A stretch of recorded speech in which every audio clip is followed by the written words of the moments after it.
Hello student, आज का topic है भारत में राष्ट्रवाद। इसका लेक्चर 1 हो चुका है, आज लेक्चर 2 है। इसको बहुत ही अच्छे से हम लोग लेक्चर 1 कवर कर चुके हैं और ये लेक्चर 2 होगा, बहुत ही जानदार और शानदार होने वाला है। तो आप लोगों का बहुत बहुत स्वागत है। लॉयल से की तैयारी मिलेगी करते हैं आज का क्लास। आप इसका पहला लेक्चर सकते हैं। आज ये हमारा लोग इसका लेक्चर 2 करने अच्छे से मैंने भारत में राष्ट्र लेक्चर 1 इसका आप जाके लेक्चर 2 देखेंगे। इसका हम लेक्चर आज 2 देखेंगे, ठीक है सर। तो चलिए हम आते हैं और लेक्चर 1 में क्या क्या आपको हम पढ़ाए हैं आप एक बार देख भी सकते हैं। आपको हम बताएं, भारत में राष्ट्रवाद के उदय के कारण पढ़ा चुका हूं। जो आपका पहला कारण था राजनीतिक कारण, उसके बाद बताए थे आपको राजनीतिक कारण के बाद बताए थे आर्थिक कारण, उसके बाद आपको बताए थे सामाजिक कारण, और इसको बहुत ही वेल एक्सप्लेनेशन के साथ में समझाया हूं। आप जाके इसी चैनल पे पड़ा हुआ है वीडियो, आप जाके देख सकते हैं। आज का टॉपिक है गांधी युग।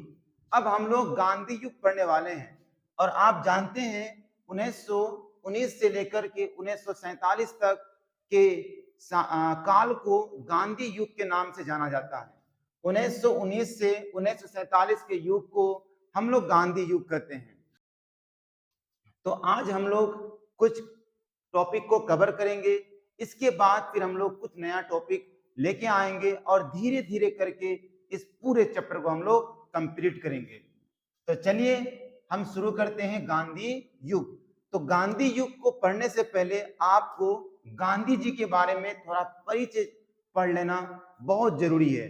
तो हम लोग गांधी जी का पहले परिचय पढ़ते हैं। देखिए, महात्मा गांधी का परिचय, महात्मा गांधी का परिचय जानना बहुत ही जरूरी है। सबसे पहले इसका जन्म कब हुआ था? तो गांधी जी का जन्म हुआ था 2 अक्टूबर 1869 ईस्वी को गुजरात के पोरबंदर नामक जगह पर गांधी जी का जन्म हुआ था। इसके बचपन का नाम क्या था? इसके बचपन का नाम था मोहनदास करमचंद्र गांधी। इसके बचपन का नाम मोहनदास करमचंद्र गांधी और इसके पिता का नाम था करमचंद्र गांधी। यानी उसका बचपन का नाम में उसके पिता का नाम छिपा हुआ है, करमचंद्र गांधी, और महात्मा गांधी का बचपन का नाम मोहनदास करमचंद्र गांधी था, ठीक है सर। उसके बाद माता का नाम पुतलीबाई और पत्नी का नाम कस्तूरबा गांधी। ये कुछ महात्मा गांधी जी का परिचय है, और भी थोड़ा सा लेके आया हूं सर। आप देखिए, महात्मा गांधी जी का पूरा परिचय मैं आपको बता देता हूं, ठीक है। देखिए, अगला महात्मा गांधी जी का परिचय है, महात्मा गांधी जी का अगला परिचय है इसका उपनाम। महात्मा गांधी जी का उपनाम क्या है? तो उपनाम मतलब एक होता असली नाम, और कुछ फिर ऐसे नाम होते समाज में जो डॉक्यूमेंट्स में नहीं होता, लोग उसको ऐसे कहता है उपनाम। जैसे किसी का नाम अगर मोहन है तो चुन्नू, मुन्नू, लाडले से फेमस होता है, उसको उपनाम कहते हैं। उसी तरीके से महात्मा गांधी जी का भी कुछ उपनाम था। राष्ट्रपिता भी कहते थे, उसको कहते हैं, और बापू भी कहते हैं उसको, लेकिन इसको सार्जेंट भी कहते हैं, सार्जेंट। और सार्जेंट क्यों कहते थे या क्यों कहते हैं, इसको फिर मैंने कभी नेक्स्ट में बताऊंगा, सार्जेंट। उसके बाद केसरे हिंद, इसको केसरे हिंद भी कहा जाता है। उसके बाद देखिए नारा, इनके कुछ नारा भी जान लीजिए। इनके नारा था करो या मरो, या फिर भारत छोड़ो और हे राम। 3 नारे इसके बहुत फेमस थे, करो या मरो, हे राम, भारत छोड़ो, इनके 3 नारे। उसके बाद अगला है बैरिस्टर की पढ़ाई महात्मा गांधी जी कहां से की? तो इसने बैरिस्टर की पढ़ाई की थी इंग्लैंड से। बैरिस्टर की पढ़ाई महात्मा गांधी जी कहां से की? तो इंग्लैंड से। इंग्लैंड से वकील बनकर वापस कब आए? इंग्लैंड से वकील बनकर भारत वापस कब आए थे महात्मा गांधी जी? तो 1891 ईस्वी में महात्मा गांधी जी बैरिस्टर की पढ़ाई करके यानी वकील बन के, बैरिस्टर मतलब वकील बन करके ये भारत वापस आए थे। उसके बाद दक्षिण अफ्रीका कब गए थे महात्मा गांधी जी? तो महात्मा गांधी जी दक्षिण अफ्रीका 1893 ईस्वी में गुजरात का सेठ दादा अब्दुल्ला का केस लड़ने गए थे। आपको वो वाकया याद होगा, महात्मा गांधी जी का बारे में आप पढ़ चुके हैं। दक्षिण अफ्रीका गए थे तो उसका फर्स्ट बोगी का या फिर कह सकते हो फर्स्ट क्लास का टिकट था, और उसके साथ बहुत ज्यादा मतलब कह सकते हो सर गलत व्यवहार हुआ था। उसका सामान वगैरह ट्रेन से बाहर निकाल दिया गया था, जहाँ पे रंगभेद होता था। तो रंगभेद का विरोध महात्मा गांधी जी दक्षिण अफ्रीका में भी आवाज उठाए थे, और दक्षिण अफ्रीका में महात्मा गांधी जी रंगभेद को दक्षिण अफ्रीका के किया था महात्मा गांधी जी। तो वही इसलिए ये इस दक्षिण अफ्रीका महात्मा गांधी जी कब गए थे और क्यों गए थे वो? तो गुजरात का एक सेठ था दादा अब्दुल्ला का केस लड़ने। अब देखिए ये 1891 में वकील बने, और वकील बन के भारत वापस आए।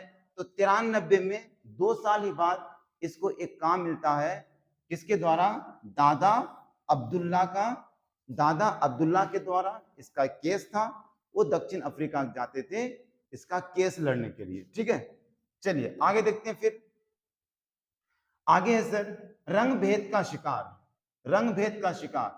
क्वेश्चन पूछता महात्मा गांधी जी रंग भेद के शिकार कहां हुए थे? तो महात्मा गांधी जी रंग भेद के शिकार हुए थे दक्षिण अफ्रीका में। वही वाकया सर जो महात्मा गांधी जी का पहला फर्स्ट क्लास का टिकट था, लेकिन वहां पे बस यही गलत था जो वो गोरे लोगों के सीट पे बैठ गए थे, जिसके कारण वहां के लोगों ने इसके सामान वगैरह स्टेशन पे फेंक देते हैं, और इसको बहुत ज्यादा परेशान भी करते हैं। कह सकते हैं हम लोग इसके साथ गलत व्यवहार किए जाते हैं। तो रंगभेद के शिकार महात्मा गांधी जी कहाँ हुए थे? दक्षिण अफ्रीका में। अभी तो आपको मैं इसका परिचय पढ़ाता हूं, जब इसका पूरा टॉपिक में आएंगे, इसके द्वारा किए गए आंदोलन को बताएंगे, तो आपको बहुत ही इतिहास पढ़ने में मजा आएगा। ठीक है, महात्मा गांधी सबसे पहले सत्याग्रह का प्रयोग महात्मा गांधी जी के द्वारा सबसे पहले दक्षिण अफ्रीका में प्रयोग किया था। अब सत्याग्रह मतलब अहिंसा पर आधारित, सत्य और अहिंसा। सत्य मतलब सच, झूठ नहीं बोलेंगे, और अहिंसा मतलब किसी पर हिंसा नहीं करेंगे। तो सत्य और अहिंसा का प्रयोग सबसे पहले महात्मा गांधी जी कहाँ पे किए थे? दक्षिण अफ्रीका में किए थे। और वहां पे दक्षिण अफ्रीका में महात्मा गांधी जी को सफलता मिला था।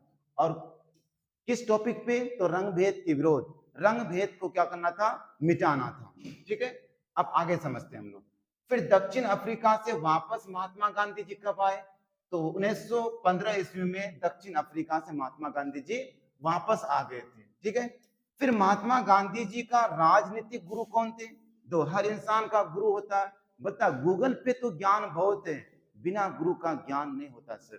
गूगल पे ज्ञान ढेर सारा है, लेकिन बिना गुरु का ज्ञान नहीं मिलता। हर एक इंसान का कोई ना कोई गुरु होता है।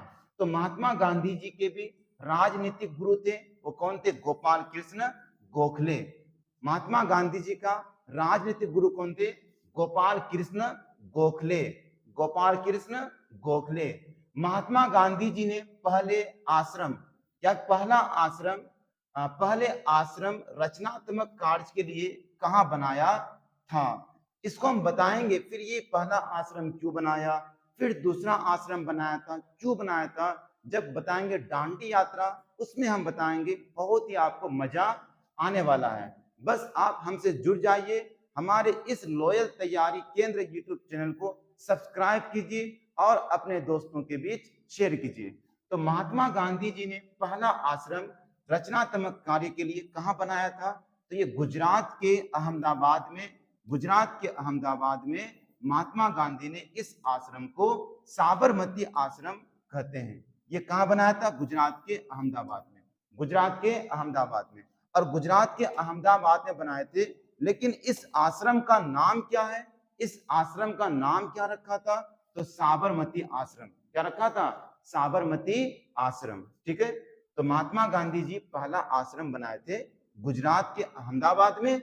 इस आश्रम का नाम था साबरमती आश्रम। ठीक है सर, हम लोग ये समझ गए। और थोड़ा सा जान लीजिए इसके बारे में। तो महात्मा गांधी जी अपना दूसरा आश्रम कहां बनाया था? महात्मा गांधी जी को दूसरा आश्रम क्यों बनाना पड़ा? दूसरा आश्रम, आश्रम मतलब क्या सर? रहने का एक घर छोटा सा, उसको दूसरा घर क्यों बनाना पड़ा? हम लोग सर जब इसका टॉपिक पढ़ेंगे दांडी यात्रा तो वहां पे कवर करेंगे। ठीक है सर, अभी आप इतना ध्यान रखिए। महात्मा गांधी जी अपना दूसरा आश्रम कहां बनाए?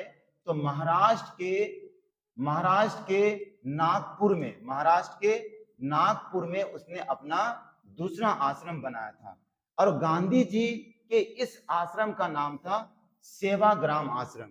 सेवाग्राम आश्रम। इससे पहले जो पढ़े उसका आश्रम का नाम क्या था? साबरमती आश्रम। देखिए, इससे ये क्या? साबरमती आश्रम। पहला आश्रम कौन था? साबरमती आश्रम। और महात्मा गांधी जी का दूसरा आश्रम था, उसका नाम था सेवाग्राम आश्रम। ठीक है, उसके बाद अगला है महात्मा गांधी बिहार के चंपारण जिले में सत्याग्रह का प्रयोग 1917 ईस्वी में किया। चंपारण, अगर क्वेश्चन पूछेगा महात्मा गांधी जी पहले सत्याग्रह का प्रयोग कहां पे किया? दक्षिण अफ्रीका में। उसके बाद भारत में सबसे पहले महात्मा गांधी जी सत्याग्रह का प्रयोग कहां पे किया?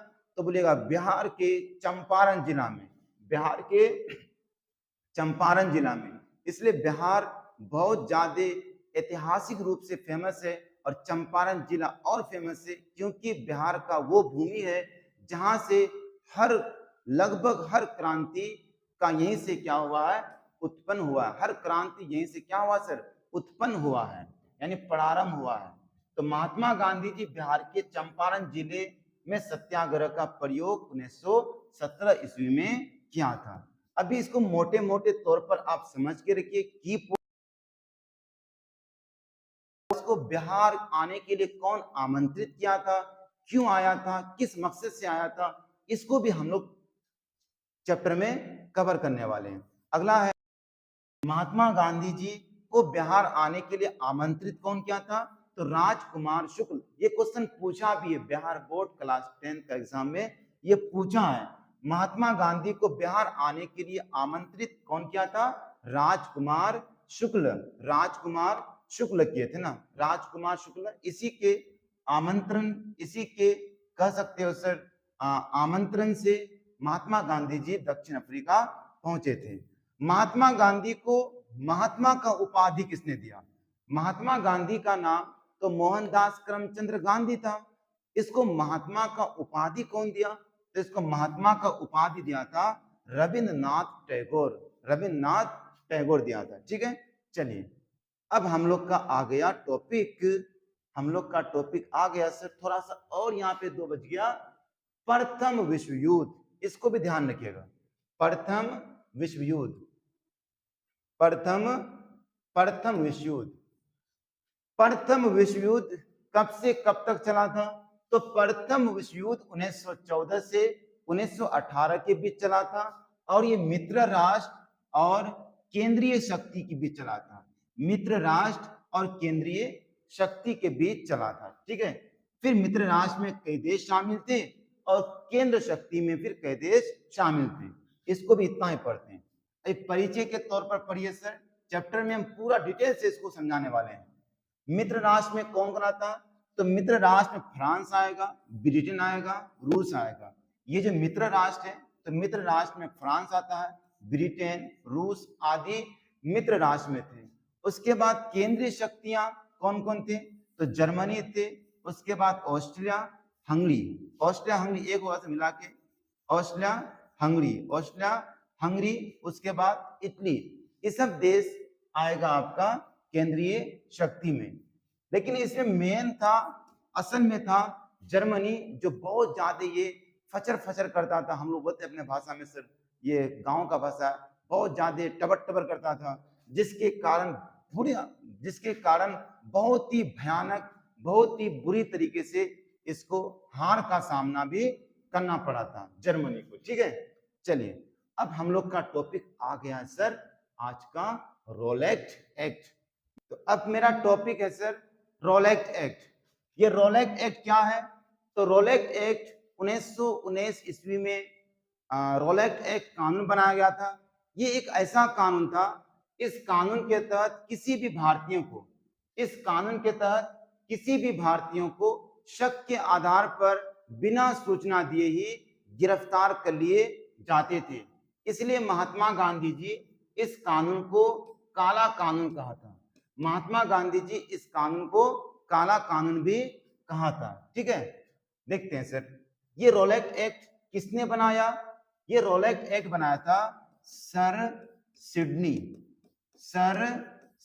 रोलेट, सर सिडनी रोलेट के अध्यक्षता में, सर सिडनी रोलेट के अध्यक्षता में, सर सिडनी रोलेट के अध्यक्षता में ये सर सिडनी रोलेट ने पहले एक समिति बनाया था। सर सिडनी रोलेट ने एक समिति बनाया था। सर सिडनी रोलेट ने एक समिति बनाया था। इस समिति का नाम था सेडिसन समिति। सेडिसन क्या था सर? समिति था। और ये सेडिसन समिति ने क्या बनाया? रोलेट एक्ट बनाया। ये सेडिसन समिति क्या बनाया सर? रोलेट एक्ट बनाया। रोलेट एक्ट समझ गए सर? सर सिडनी रोलेट के अध्यक्षता में एक समिति बनाए गए और ये समिति का नाम था सेडिसन समिति।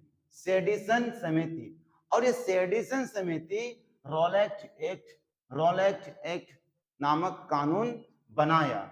तो ये समिति कब बना था? ये समिति बना था 1918 ईस्वी में। 1918 ईस्वी में ये समिति बना था और ये सेडिसन समिति रोलेट एक्ट बनाया 1919 ईस्वी में। 1919 ईस्वी में ये एक साल के बाद रोलेट एक्ट बनाया। और इसका रोलेट एक्ट का क्या काम था? तो रोलेट एक्ट का काम था शक के आधार पर, किसी भी भारतीयों को शक के आधार पर बिना कोई सूचना दिए ही गिरफ्तार कर लिए जाते थे। ठीक है, अब समझते हैं हम लोग आगे क्या क्या इसमें होने वाला है। देखिए सर, तो क्रांतिकारी गतिविधियों को रोकने के लिए अंग्रेज ने रोलेट एक्ट कानून बनाया था। क्रांतिकारी गतिविधि को रोकने के लिए अंग्रेज ने रोलेट एक्ट कानून बनाया था। 2 नंबर है, रोलेट एक्ट को महात्मा गांधी ने काला कानून कहा था। क्वेश्चन बनेगा सर रोलेट एक्ट को महात्मा गांधी जी ने क्या कहा था? तो काला कानून कहा था। या फिर क्वेश्चन ऐसे पूछा काला कानून किसे कहते हैं? तो रोलेट एक्ट को कहते हैं। दूसरा, किसी भी व्यक्ति को अमान्य साक्ष्य और बिना वारंट के गिरफ्तार किया जा सकता था। इस कानून के तहत कोई भी अमान्य साक्ष्य का मतलब क्या? यानी अगर कोई आपके खिलाफ सरकार को सूचना करता है आपके खिलाफ, तो वो सूचना का कोई भी बिना जांच पड़ताल किए ही आपको गिरफ्तार कर लिए जाते थे। तो इस तरह के बात को हम लोग अमान्य साक्ष्य कहते हैं। उसके बाद बिना वारंट के भी गिरफ्तार कर लिए जाते थे। रोलेट एक्ट के खिलाफ कोई अपील नहीं की जा सकती थी। अगर आप रोलेट एक्ट के द्वारा गिरफ्तार होते हैं तो आप अगर अंग्रेज सरकार से पूछते हैं भैया आप मुझे क्यों गिरफ्तार करते हैं, मेरा क्या गलती है, इस तरह से आप कुछ भी नहीं बोल सकते थे।